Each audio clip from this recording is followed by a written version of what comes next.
అండి, అందరు ఎలా ఉన్నారు? అందరు చాలా బాగున్నారు అనుకుంటారు. నేను కూడా చాలా అంటే చాలా బాగున్నాను. సో ఈ వీడియోలో నేను మీకు ఏం చెప్పాలన్నా, అసలు ఈ మధ్యన చాలామందికి వీసా రిజెక్ట్స్ అవుతున్నాయి కదా. సో అసలు ఎందుకు వీసా రిజెక్ట్స్ ఎందుకు అవుతాయి, అసలు మనకు వీసా రిజెక్ట్ అవ్వకుండా సక్సెస్ఫుల్గా అమెరికా రావడానికి స్టూడెంట్గా సక్సెస్ఫుల్గా వీసా ఎలా తెచ్చుకోవాలి. సో ఒక టిప్ ఏంటి అంటే, ఒక టిప్ చెప్తాను, అది స్టూడెంట్స్కి కానీ విజిటర్గా కానీ ఎవరికైనా హెల్ప్ అవుతుంది. సో ఇంకా ఈరోజు నేను కూర్చున్నా చూసారా, అసలు నాకు ఎక్కడ ప్లేస్ దొరకలేదని, ఎక్కడ చూసినా మనోళ్ళే ఉన్నారు ఈరోజైతే.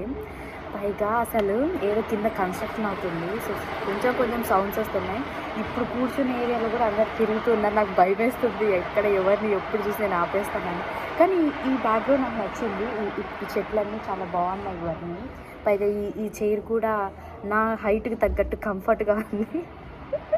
ఇన్ని రోజులు అసలు నా హైట్కి తగ్గట్టు ఏ చైర్ నాకు దొరకలేదు. ఇది కొంచెం చాలా బాగుంది.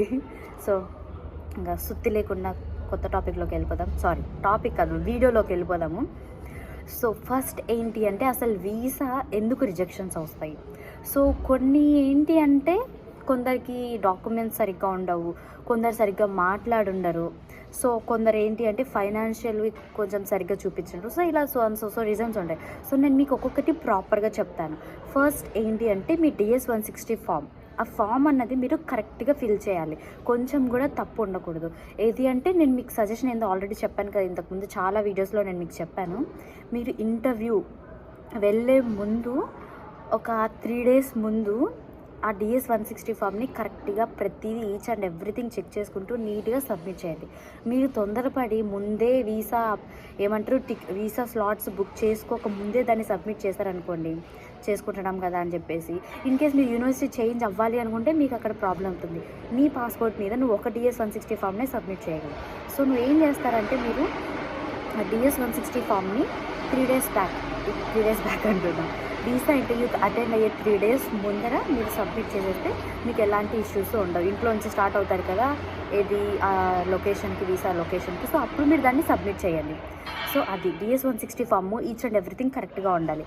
మీరు DS-160 ఫామ్లో ఏవైతే రాశారో అలాంటి దానికి రిలేటెడ్ ఏమైనా క్వశ్చన్స్ అడిగితే మీరు అవే కరెక్ట్ DS-160 ఫామ్లో ఏముందో అదే చెప్పాలి. సపోజ్ మీ ఈమెయిల్ అడ్రస్ DS-160 ఫామ్లో ఏదైతే పెట్టారో అదే అక్కడ చెప్పాలి. ఎగ్జాంపుల్ చెప్తున్నా, ఈమెయిల్ అన్నది వరస్ట్ ఎగ్జాంపుల్, బట్ స్టిల్ చెప్తున్నాను. సో ఇంకా ఇట్లా ఫోన్ నెంబర్ ఇక్కడొకటి అక్కడొకటి. సో ఇట్లా ఏమన్నా తేడా ఉందనుకోండి, వీడు DS-160 ఫామే సరిగ్గా ఫిల్ చేయలేదు, ఇంక వీడు అక్కడికి పోయి ఏం చేస్తాడు, అక్కడే ఉండిపోతుంది, సంథింగ్ ఎక్సెట్రా అని చెప్పేసి ఇదే చేయలేకున్నాడు అని చెప్పేసి వాళ్ళు క్యాన్సిల్ చేసేస్తారు. వస్తున్నారు అక్కడ.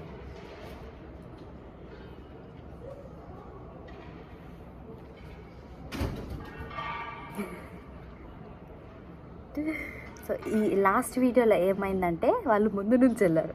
ఈ వీడియోలో ఏమవుతుందంటే, వాళ్ళ సైడ్ నుంచి వస్తున్నారు. ఓకే, సో DS-160 ఫామ్ అయిపోయింది. సో DS-160 ఫామ్ అనేది మీరు చాలా కరెక్ట్గా ఫిల్ చేయాలి.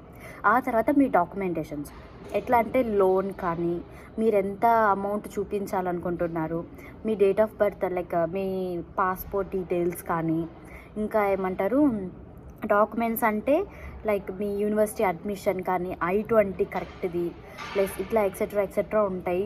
మీరు ఏ అయితే డాక్యుమెంట్స్ తీసుకెళ్తున్నారో ఆ డాక్యుమెంట్స్ అన్నీ పర్ఫెక్ట్గా ఉండాలి. కరెక్ట్గా ఉంటే మీకు ఎలాంటి ప్రాబ్లమ్స్ రావు. పైగా పొరపాటుగా డాక్యుమెంట్స్ అంటే, ఇప్పుడు మనము సపోజ్ చెప్పాను ఒక వీడియోలో మీకు ఆల్రెడీ చెప్పాను ఏంటి అంటే, ఇప్పుడు సపోజ్ మీరు వాళ్ళు కనుక మిమ్మల్ని GRE స్కోర్ చూపించమన్నారు, మీ దగ్గర GRE స్కోర్లు ఎవరు అడుగుతున్నారులే ఈ మధ్యన ఎవరు అడగట్లేదని చెప్పేసి మీరు కనుక ఆ GRE స్కోర్ని తీసుకెళ్ళలేదు అనుకోండి, దరిద్రం కొద్దీ వాళ్ళు అడిగారు, మీరు చూపించలేదు, సో మీ దగ్గర డాక్యుమెంటేషన్ లేదు, ఆ డాక్యుమెంట్ లేదు, ప్రూఫ్ లేదు, సో రిజెక్షన్ అవుతుంది. సో డాక్యుమెంటేషన్ కరెక్ట్గా ఉండాలి. డాక్యుమెంటేషన్ కరెక్ట్గా ఉన్నాక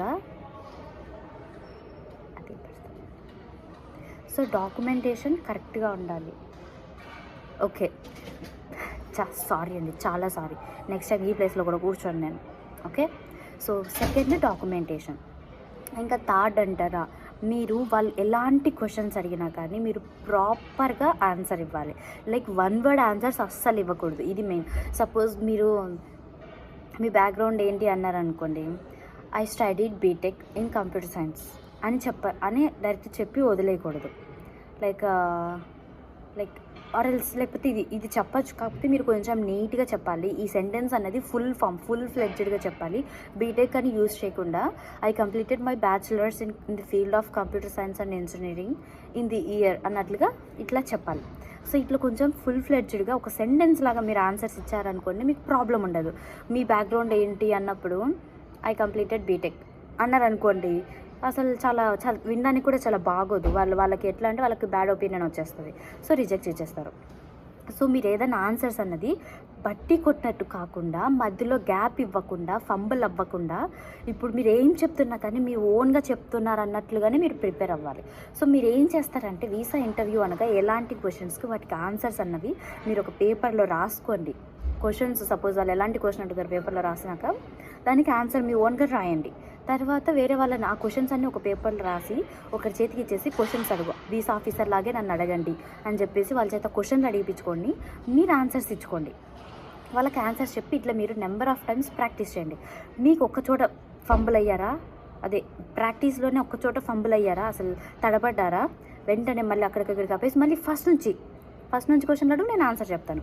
ఇట్లా మీరు కరెక్ట్గా తరోగా ఒక ప్రాపర్ ఇంటర్వ్యూ ఎలా ఇచ్చారో ప్రాక్టీస్లో కరెక్ట్గా ఇచ్చినారు అంటే మీరు అక్కడ తడబడరు. సో అది ఇంకొకటి, అసలు మీరు భయపడితే తడబడతారు. వాళ్ళు ఏం చేయరు అసలు. సో భయపడకండి. వీసా వచ్చింది లేదంటే లేదు. భయపడితే రావాలి అనుకున్నది కూడా పోతుంది. సో అందుకని భయపడకుండా అసలు నీట్గా ఫుల్ ఫ్లెడ్జ్డ్ ఆన్సర్స్ ఇస్తూ మరీ ఎక్కువ పేరాలు అయితే ఇవ్వకూడదు. ఒక సెంటెన్స్ లాగా ఉండాలి మీరు చెప్పి. మహా అంటే 2 sentences 3, దానికి మించి ఎక్కువ పేరాలు చెప్పకూడదు. వాళ్ళకి చిరాకు వచ్చేస్తుంది, అసలు ఫోకస్ కూడా చేయరు. ఇంకొకటి ఏంటి అంటే మెయిన్ ఏమంటారు, యూనివర్సిటీ సెలెక్షన్. అసలు యూనివర్సిటీ అన్నది మెయిన్ సెలెక్షన్ ఎట్లా ఉంటుంది అంటే, ఇప్పుడు సపోజ్ నాకు ఒక ఎక్స్పీరియన్స్ ఏంటంటే